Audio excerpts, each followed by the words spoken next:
So it's time to make granola. When your granola stash gets down this low, you know it's time to make granola.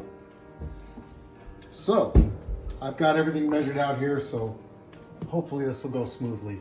We have 6 cups of rolled oats, not quick cooking oats, just your regulation rolled oats.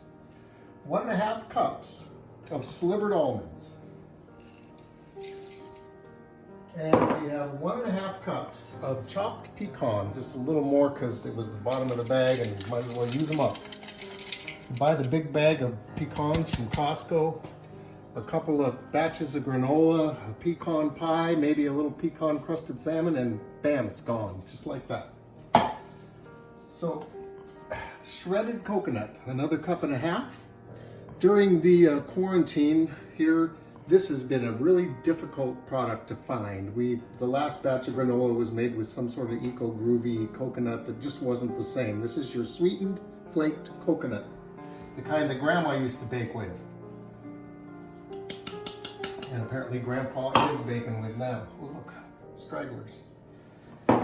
And 3/4 cup of brown sugar. And you don't really want these lumps. It just makes it harder to mix in the long run.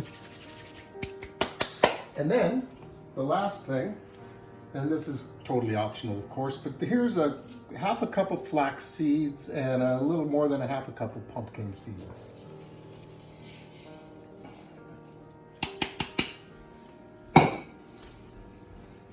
And we are going to mix and mix. And this is all the dry ingredients for this, except for the seasonings. And we'll get to that as soon as we get this part mixed together, because that's very important, and that's where you can put your own personal touch on a batch of granola.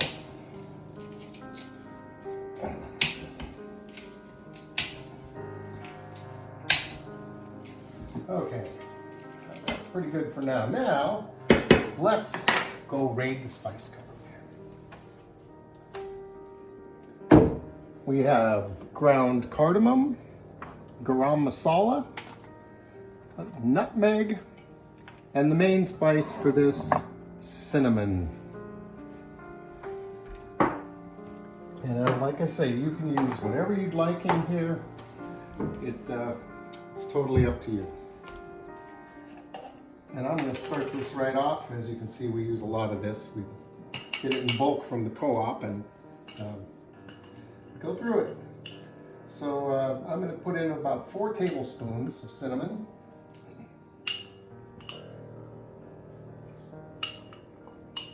And obviously no attention paid to accuracy and measurement here. I like the cardamom in here a lot. So I'm going to use probably 2 tablespoons of cardamom. And maybe more like 1.5. I don't want to get carried away. Garam masala. I make my own garam masala. And that's another thing that you can make yourself and make it to your own taste. And I'm going to use about 1.5 tablespoons of that. See chunks, I'm going to have to try and sort out these chunks. Oh, that's a cinnamon stick right there. We don't need that. And then I like to add just a little bit of nutmeg. I don't like to get too carried away with this. So it'll be slightly less than 1 tablespoon of nutmeg. Just to kind of give it that warm, familiar taste.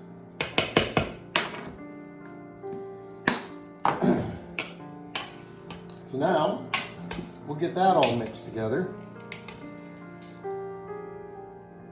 Lumps of sugar. We'll be adding some liquid ingredients to this, don't you worry.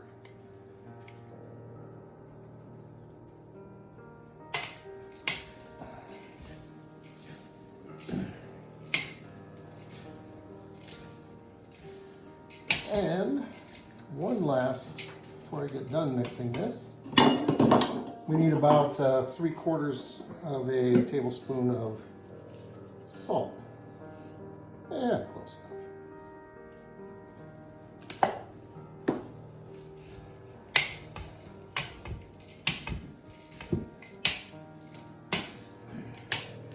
Okay, now for our wet ingredients.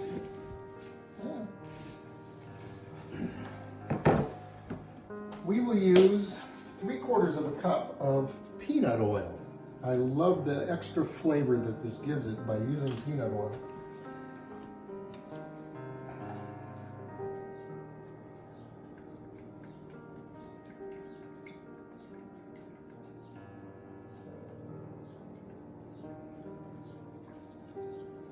And then, the reason I didn't measure this all out first is because I wanted to show you this.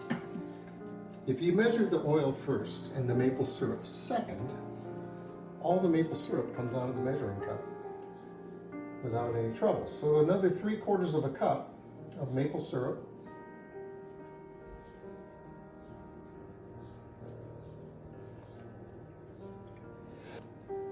Okay, but see, it all came out. No muss, no fuss. And then we're going to add a little more salt to this.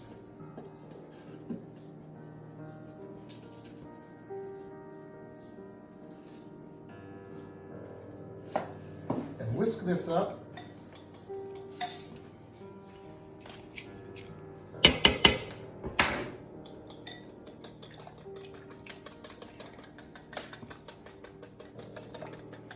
And in we go. Now I'm going to do this in a couple of phases. I'm not going to put it all in at once,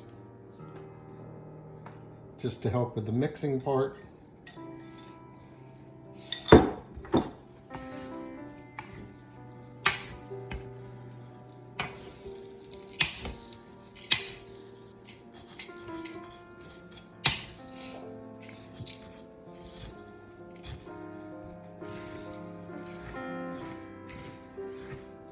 Get this mixed pretty well here. And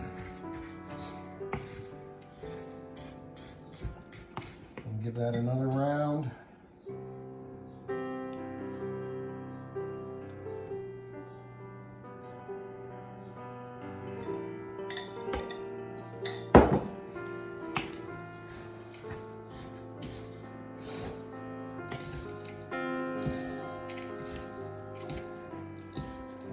Now it's starting to get distributed pretty well.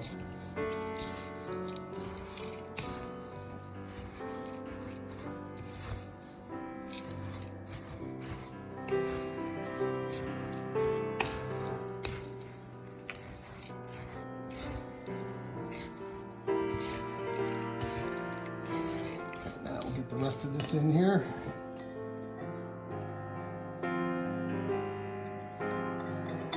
Since this is where all the sugar and fat comes from, I want to make sure I get every last little bit of it.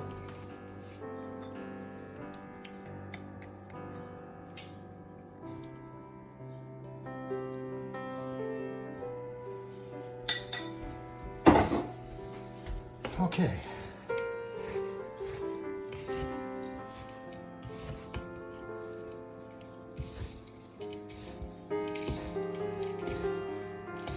Since we're dealing with such a large quantity of stuff, I found that I just can't quite get it mixed. And the best remedy is just to transfer it to another bowl.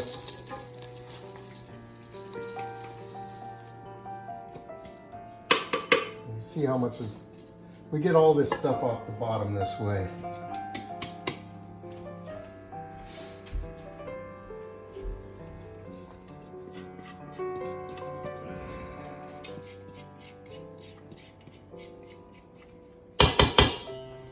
All right, so now a little final mixing,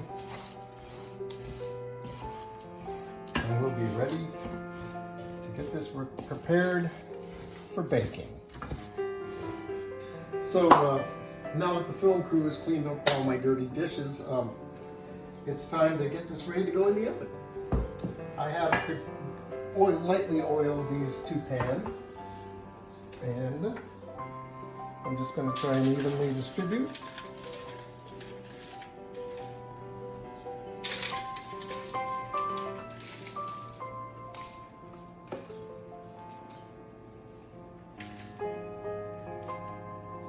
And I like chunks in my granolas, so this is going to be how you would cook this if you like chunks.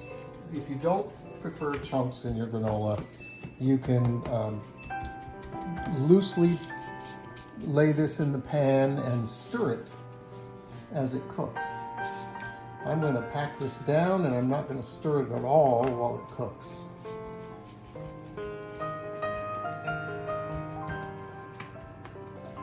That one's got quite a bit more.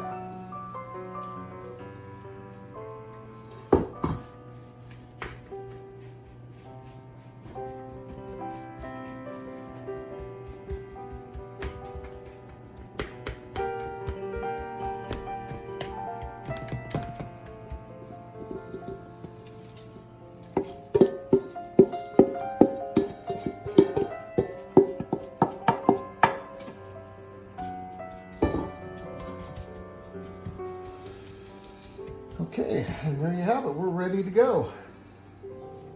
Brown sugar.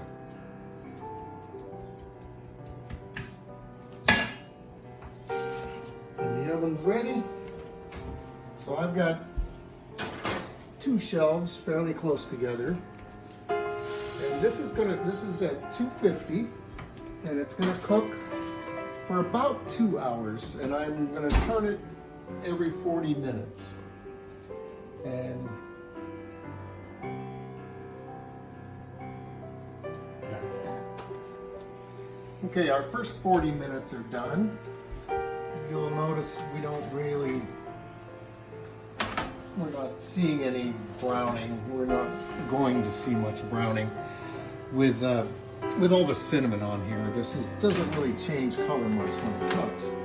But I'm rotating the pans and I'm rotating which rack they're on, just so it all cooks evenly. And I'll do that again in 40 minutes. And then probably at 20 minutes I'll do that again, and then it'll be 2 hours and it'll be done.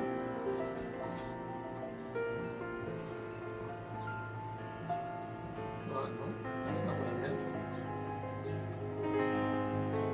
40 minutes. And there we go.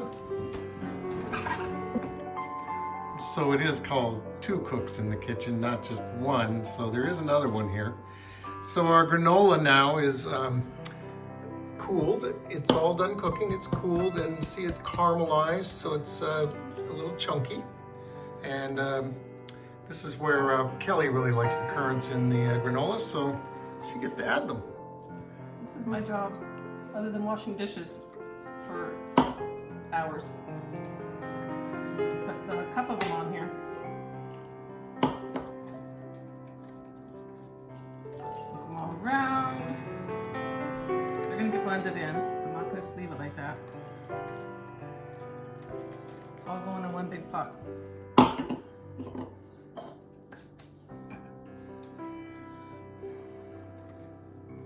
Okay, push it up.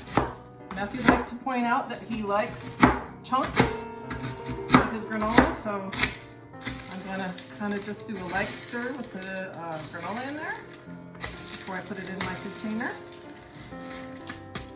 I think we should point out how we like to use the granola. There's a certain time of the day that Matthew likes a granola snack while he's working. I like to have mine with milk as an alternative breakfast. Just a little bowl of granola for, you don't even need very much. It's pretty rich. But I haven't been having any cereal because I want to make sure Matthew got his morning snacky poo. This required a run to the grocery store before we could make this one. We've been trying not to do that too often. But this week we just had to get all stocked up again. Plus, when you're buying bulk items right now, you have to have somebody put it in containers for you. And I had 9 different bulk items. So I'm just gonna store this in an airtight container. It's not all gonna fit in here, so it'll be 2 airtight containers, and this batch will last, well, now that I can cereal again, will probably last a month to 6 weeks, I'd say. What do you think, Mr. Cook? All right.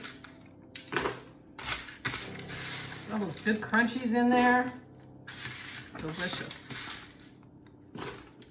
All the parts.